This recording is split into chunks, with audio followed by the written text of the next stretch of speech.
Let's go back to Cleveland. Baseball Hall of Famer Jim Palmer in the massive broadcast booth. It appeared, Jim, that Darren O'Day saved Brock, and then Britton saved himself.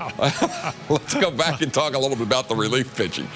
Well, yeah, it was outstanding. You know, Tillman, you know, it's funny. You can look at a guy, and I've been out there where you got a big early lead, but you're just going, how am I going to maybe get to 6 innings because the bullpen's been used a lot. And then, you know, of course, so he leaves, really 4-4, and then Kim hits the home run.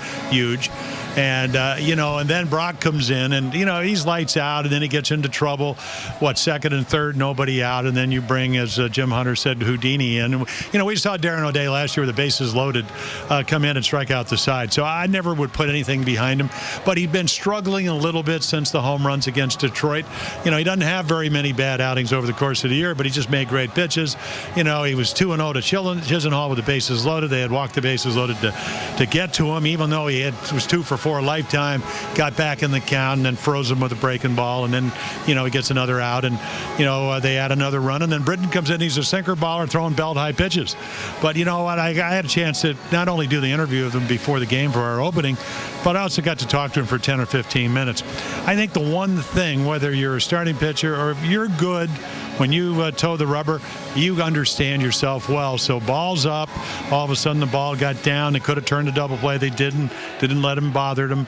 You know, got a big strikeout really of Lindor, who was hitting, .436, third best average against left-handers in the league. So, you know, again, this was a huge win. It was a collective win. You know, Flaherty got his first sacrifice fly, first RBI of the year. Trumbo, best high ball hitter on this club. All of a sudden, you know, he gives a 3-run cushion. So everybody really did their share. You know, I'm sure Chris Tillman would tell you, I'm real lucky to be 7-1, but I'm not going to turn down that win.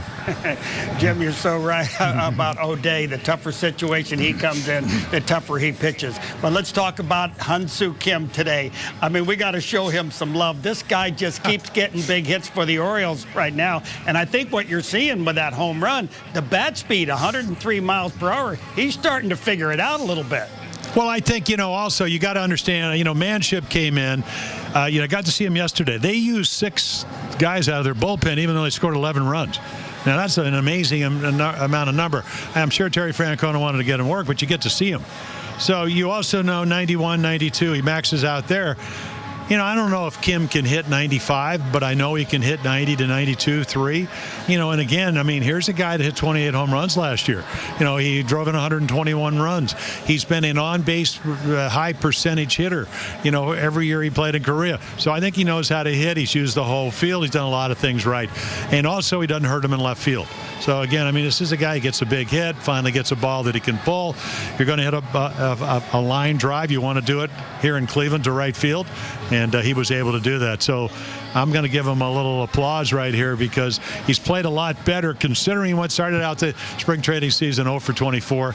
He has come a long, long way, both culturally and figuratively, coming all the way from Korea. And as always, Jim, we appreciate your comments. Look forward to chatting with you real soon. Again, Baseball Hall of Famer Jim Palmer there in Cleveland after the Orioles 6-4 victory.